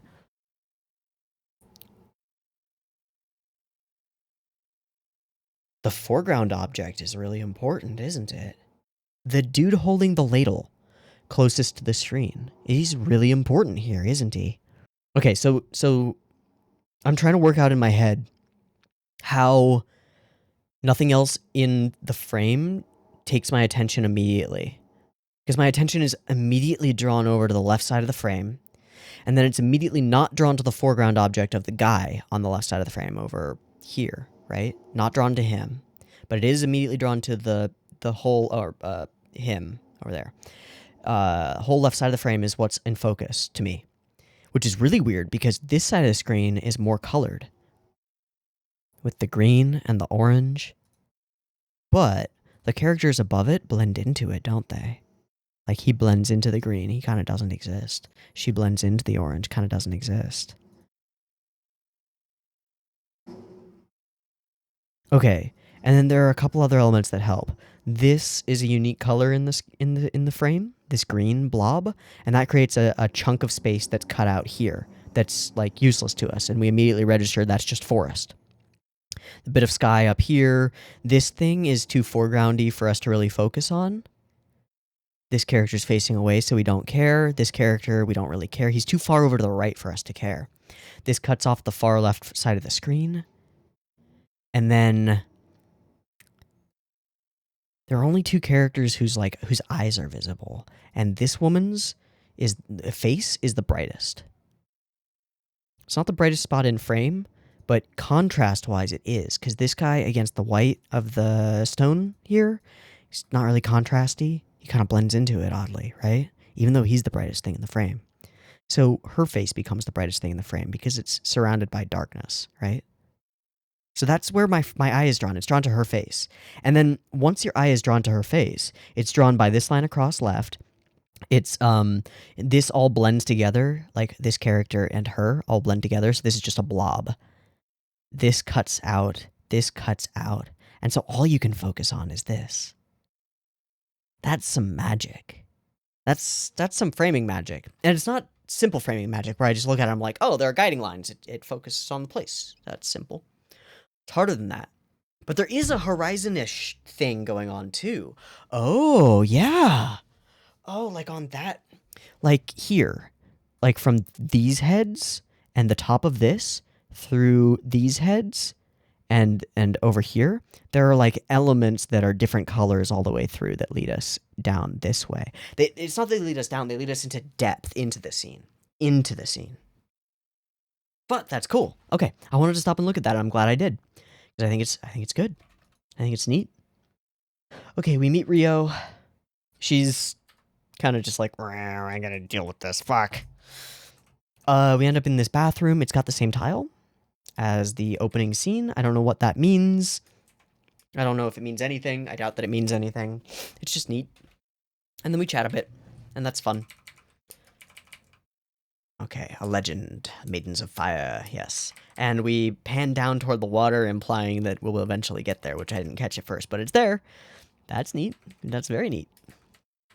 Okay. Moving along. Repairs on this, repairs on that. Felicia, ha.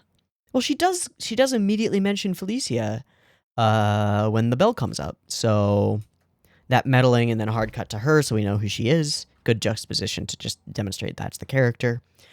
Osoi.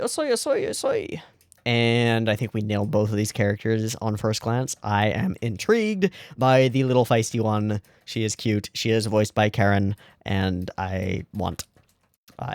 she's cute. She looks the most like a KyoAni character out of all of them. Although Felicia character does look a lot like Mugi. And she looks a lot like Toka or Mio. Pick your poison. You can just choose one. D flat, perfect pitch. Very useful. Always getting lost. And diegetic fan service. Or accidental fan service. Boom. It's a panty shot, but it's not though at all, right? It's just a character who doesn't give a shit hanging out around a couple of other girls. She just got out of the bow. She wants to see the cool sky. Fuck yeah. So is it fan service? I mean, yeah, it's a young girl character in her underwear. Is it hot? I mean, I don't think so, but maybe it's titillating to you. More importantly to me, it's diegetic. It's not serving the audience outside of the context of the show. It's serving the needs of the characters, because this character just got excited and was like, I'm not putting pants on. Fuck yeah, look at the outside. It's cool. Why would she put pants on? She's spontaneous. This makes sense. Good. Good, very good. It also leads into some bullshit.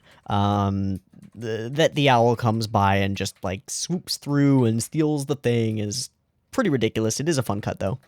Flippity flappity. God damn it, Professor Thaddeus, you bastard. Fucking asshole. Stupid bird.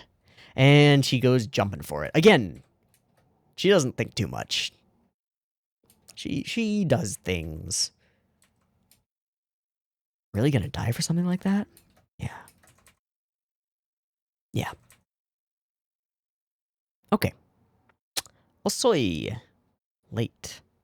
this character. This is Yuki, right? Yeah.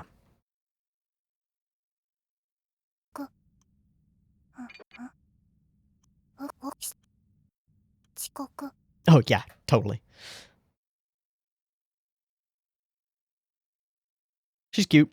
She's working on a giant tank thing. I assume it has spider legs of some kind, because we mentioned getting into a big spider and then we cut to it. And happiness. Weird. Very strange thing to mention. I don't know why she does, but okay. Sure, the bell was important. What to do. And we hear it tingling-a-ling, and we are led off to find something. This is a pretty classic experience for a thing that happens.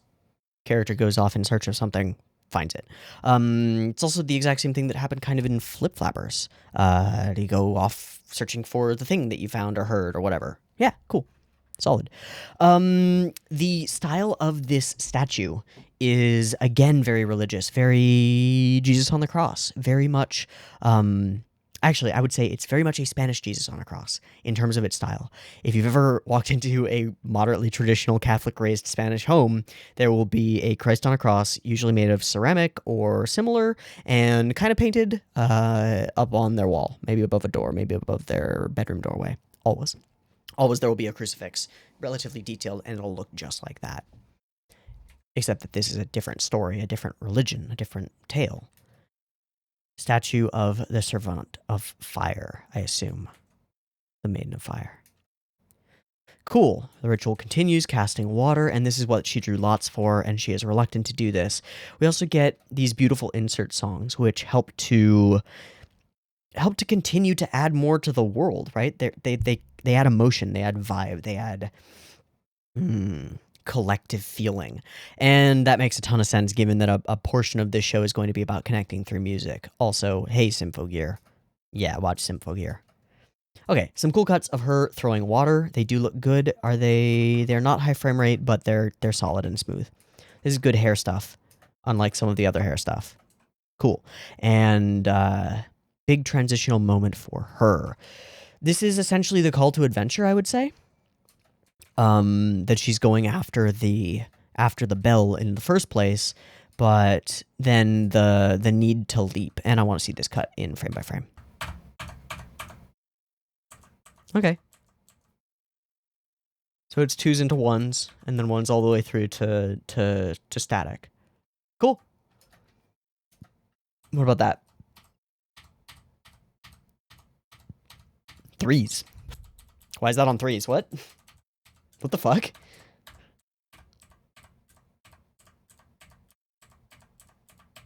Why is it on 3s? Nothing's on 3s. What? Okay. Regardless. We get our call to adventure, and she decides in this frame. Boom, that's the face of a character with a realization, and boom, that's the face of a character deciding to take that step forward. Or in this case, that fucking leap. Oof. Okay, so we hear the story over the time of everything, and it's all put together so that we get the reveal of it at the same time as the thing of it. We talk about the winged demon and show mechanical things that could, I guess, be parts of planes and stuff, which made me think planes and stuff, but no, it's not planes and stuff. It's something much weirder. Much weirder. There lived a winged demon under the water. The demon breathed fire, and we progress. There is this spiral staircase down. And we there's a bit of a matchy-fatey thing between the spiral of the staircase and the spiral of this, like, snaky beast behind here, but I don't really know. Okay. Kidnap the maidens living in the Bastion. Like a dragon? Okay. And trapped them in an underground labyrinth. And that is the face of the demon itself. A winged demon. And it becomes like the dragons in a traditional dance, which is interesting, becomes a part of their culture, and a story that is and must be retold. The story of maidens vanquishing this demon, sacrificing themselves in the process. Yeah, so she is fought and defeated by it at first, until they use golden hands granted unto them by angels. To call out to one another. I wonder about that. Once escaping from the maze, they borrowed strength from a great spider tank. and vanquished the demon, severing its head. But this did not finish it, right? It began to spew forth flames violently. So to save the town, they embraced the demon's head and burned with it. And they would pour water onto the fading flames. So they essentially allowed themselves to be self-immolated, dying, burning for an entire year in suffering to save everyone. And so the festival is held. Interesting. Okay, the glow on the feather implies, like, some level of spirit guide, fate, destiny bullshit things. I don't know. Don't know how relevant that is, don't know how supernatural this show is going to be, or if the supernatural elements of the show are all dead, or if it was just a fucking dinosaur, we don't really know. But the bell is there, so she's called to it. Prep, run, jump. She makes it, and then it collapses. So again, jumping into things without necessarily knowing what the circumstance is, she's good enough to make the gap, but there isn't necessarily a place for her to land. Yikes. It's a pretty fun moment, though. Boom! Bah! Yes, we did it. Arrow clunk. Oh, no. Oh, God. But we get to go underwater. We get to find out something. Something magical.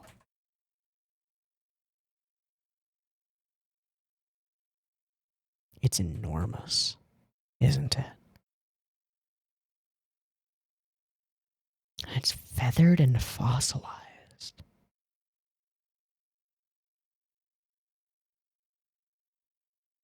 Isn't it?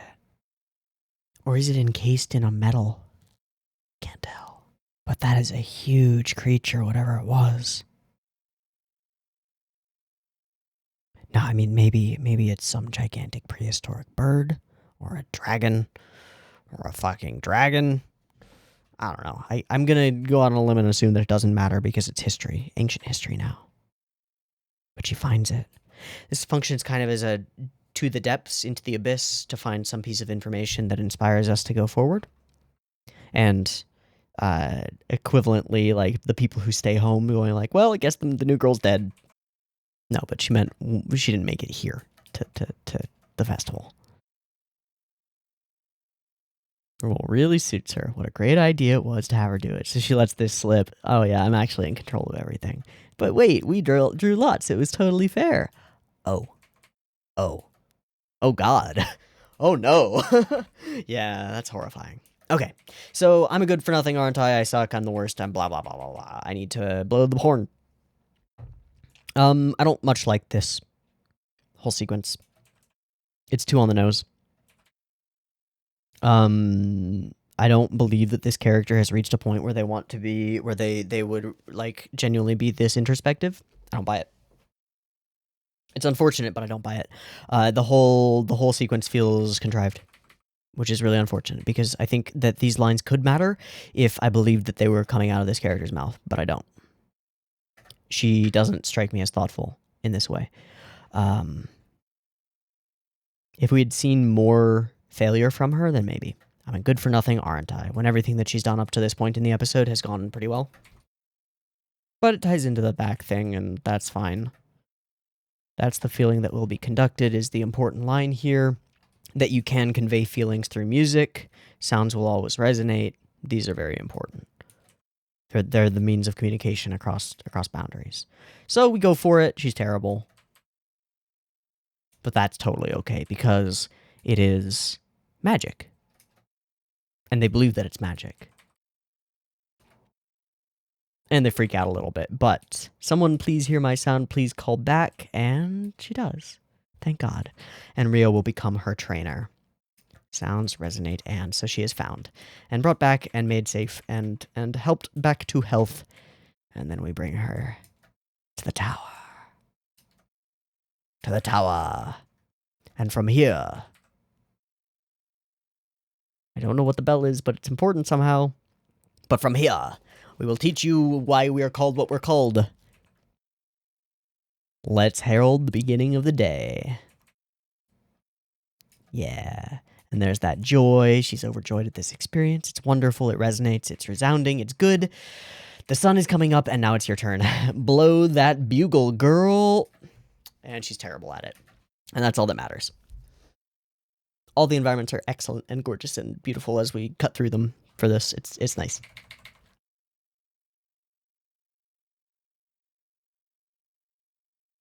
And a fun ED thing that may be the OP or the ED, I'm not sure. And we're going to be laughing at her being bad at this for a while. Cool. Good. Overall, this is a very interesting first episode. I am extremely intrigued by the thing that I'm meant to be intrigued by. The world, the history, the environment. Where did we diverge? How different is this environment? The show manages to keep blinders on, which is really impressive, given how vast the world already feels. The reality is that we know one cultural element about one town in one location, and that's it. We don't know anything about this world or its history, really. So it feels like we have this deep and vast understanding, but there are so many things that could be revealed to us that we just don't know. The integration of a faux religion is really interesting to me because it lets us perhaps criticize religion as well as demonstrate the value of it, the value of belief and faith, without the fraught problems that occur with doing that with any kind of real world religion. If you put Christianity in your show, you're either going to appeal to or alienate all Christians or all non-Christians. So make a fake religion. Do it that way. It's a lot easier that way. Good idea. The actual mythology itself is so fascinating because myths are fascinating. Real human myths are fascinating. And what stands out to me about this one is that it feels real. It feels right. It feels weird and nonsensical and fairy tale enough to be a myth built around a basis of strong reality, but the actual details of that reality have been lost to the mythos, right? They've been lost over generations of passing down this information to the story of it, the tale of it. So it doesn't really matter at this point what the dragon, demon, monster, fiend, phoenix, whatever it was. Nobody knows. And it doesn't matter. It's just a historical element that we play off of now. What matters is the story that's been passed down. That's cool. Okay. And it's also, of course, important that we used music to kind of defeat it, and that we used spider tanks, because I'm looking forward to spider tanks. Because we said spider, and it's a big tank. So, spider tanks. Okay. I think that's all I've got. Really interesting episode, strong focus on the environment, and in a good way. That does necessarily mean that other things are going to fade out. I think there are a couple of points where people on staff maybe didn't have their heads screwed on straight. Tiny little mistakes that just let slip, that seem like things that if they had been thought about wouldn't have been done the way that they were done. The most notable to me is just, it's the stupidest little tiniest thing. Why is there green in the scene that should be monochrome? I don't know.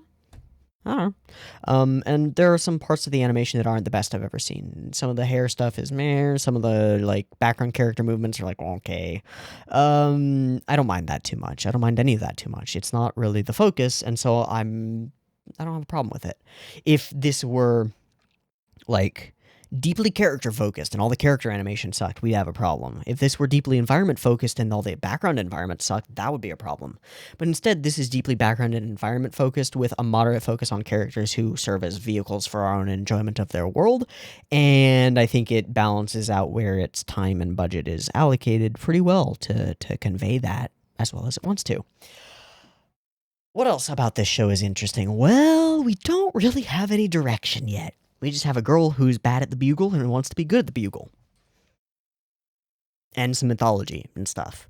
Don't really have a direction yet. We could end up going to war. The war could get restarted. It could be just slice of life learning bugle things the whole time. We could delve into the history. We could introduce time travel in episode 3 if we wanted to. We could do anything. the floor is open at this point. Not enough is set in stone except for the environment and the time and the kind of technology that we can probably expect. Beyond that, everything's free, and that's really, really cool and exciting because we can do anything, and I hope we do something cool. Okay, I think we're going to wrap there. I've been Teeaboo. This has been Sora no Woto. I hope I almost said Sora Yori. Sora no Woto. I hope you have enjoyed this first episode as much as I have because I had a really good time with it, and we've ended up with a long discussion that kind of demonstrates that.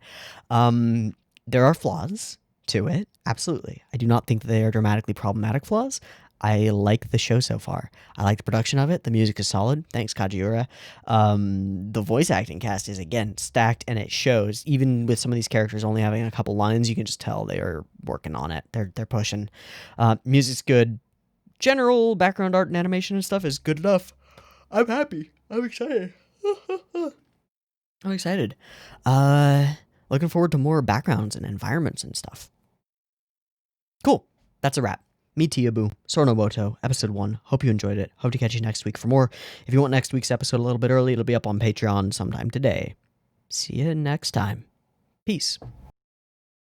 I'm pausing at that transition to Owl. This is just a check. I want to know which of the voice actresses that one is, because I wrote down all their names, but I tried to avoid associating them with the faces of the characters. I do know that Aoi Yuki is the white-haired one. Oh, she's Yu Kobayashi. Okay. Yeah, so nice Holy Stone. Yeah. And Kaede Kimura. That's one of the big ones. Yeah, absolutely. Blue is Kaede Kimura and Ruka and Konatsu from Rakugo. I think I hear mostly the Konatsu from Rakugo in her, and a bit of the Kaede. That's cool. Okay, who's Cure Peace? Okay, it's Hisako. Okay. So main girl Kanata is Cure Peace. That's tough. That's tough to track, actually.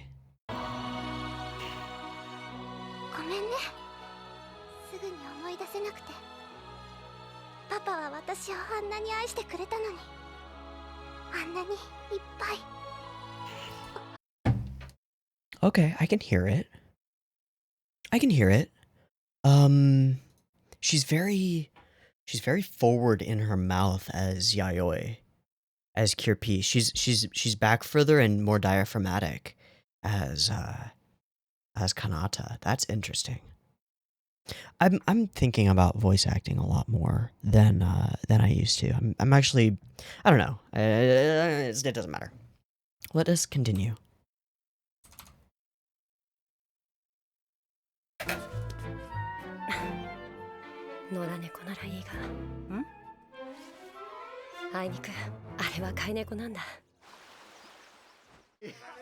Wait.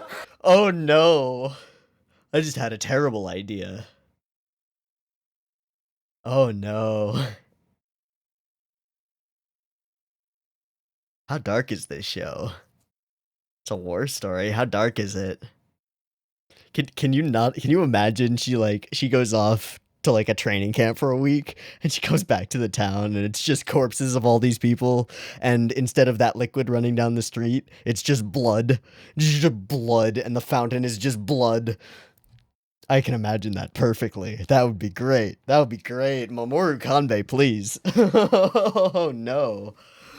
Oh no. It's perfect for it too, to reuse these shots and completely change the feel of it. Like, okay, I can imagine her like crawling through hell, like war hell, and like blood spraying on her and just awful, and she's just like, oh, oh. And then maybe in a similar moment where she yosh, all right, let's go, she like freaks out and gets into it, but instead of this moment being like it's like just like, I gotta do something, but I'm a bugler, what do I do? Oh, geez. That could be really good. That could be great. I kind of hope for that horrible thing to occur.